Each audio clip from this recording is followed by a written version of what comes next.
बैठिए जी, बैठिए बैठिए बैठिए, आइए। Thank you. इससे पहले कि ऑडियंस आपसे कुछ क्वेश्चंस पूछे, मेरे माइंड में एक क्वेश्चन आ रहा है। आईएएस में कितने लोग हैं जो हर साल उसके लिए अपीयर करते हैं? 5 से 6 लाख के आसपास। और सीट्स कितनी है?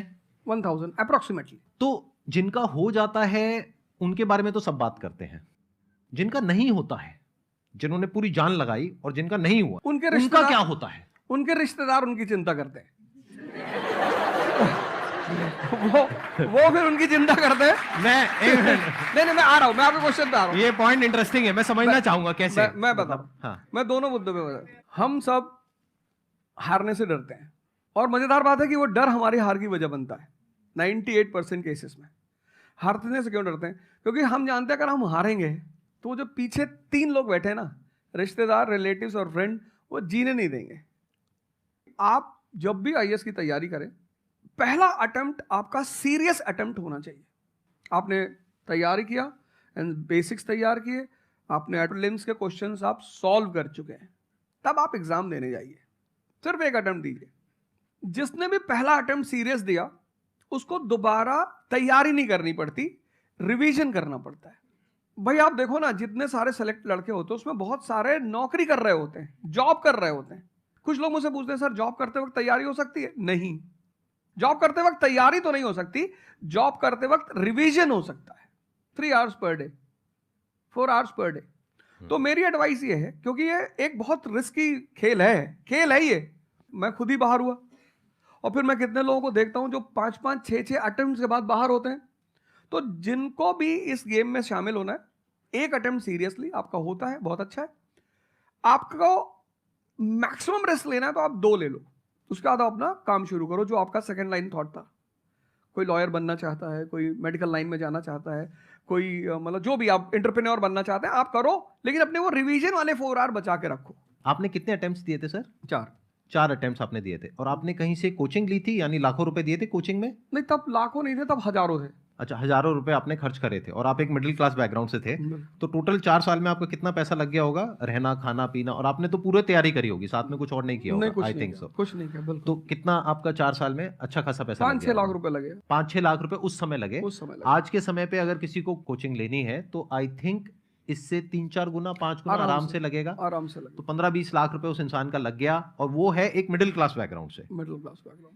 अब वो कहीं ऐसा तो नहीं कि वो ना यहाँ करा ना वहां करा 4-5 साल बाद? हाँ, वही मैंने कहा कि अब आप, जब हमारे समय तो ठीक था, अब आप रिस्क पूरा नहीं ले सकते। You have to be cautious. अब इनको कॉशियस होना पड़ेगा कि ठीक है, जैसे बड़े सारे लड़के क्या करते हैं, वो 1-2 अटेम्प्ट ऐसे ही देते हैं। अब तो इनके पास 6 अटेम्प्ट है, ओबीसी हैं तो और ज़्यादा है, SC ST हैं तो और ज़्यादा है। और मैं कहूँगा आप किसी भी कैटेगरी से आते हैं, आप 2 अटेम्प्ट से ज़्यादा कभी मत मानिए। ये पॉइंट बहुत अच्छा है कि आइडियली आपको अपने माइंड में ये रखना है कि एक ही अटेम्प्ट है मेरे पास में, मैक्सिमम अगर आपकी फैमिली अफोर्ड कर सकती है तो 2 अटेम्प्ट है। उसके बाद में अपने काम पे ध्यान देना है, और इसको एज अ रिवीजन अपने 5 साल या 6 साल लाइफ के सारे यही निकाल दिए, और सारा पैसा घर वालों का लगा दिया, या उन्होंने खेत बेच दिया, या लोन ले लिया। ऐसी बहुत कहानियां मैंने सुनी है सर लोगों की, और बहुत ही दर्द होता है ऐसी कहानियां देख करके। ऐसे लोगों की जो कहानियां हैं वो उसको सुन करके बहुत ही बुरा लगता है अंदर से। चलिए आगे बढ़ते हैं जी। Sir, I wanted to ask how to fight the basically fear that we feel. Like there are lot many fears that we face, not only in studies but in each aspect of life. There is some kind of fear. How to fight that? How to come back? How to have that courage in life? Fear बड़ी प्यारी चीज है। हमने कुछ words को बड़ा negative बना लिया है। जैसे अब बच्चा है 2 साल का, उसको तो फियर होता नहीं, उसे कुछ पता नहीं, उसने कोबरा देखा, जाके पकड़ लिया। वो तो बाद में घर वालों ने देखा तो पता चला कि भैया कोबरा पकड़ के घूम रहा है। लेकिन हम बड़े हो गए ना, अब हम कोबरा देखेंगे तो वो हमारी बॉडी की जो मैकेनिज्म है वो हमें वार्न करेगी, अलर्ट करेगी। That is natural fear.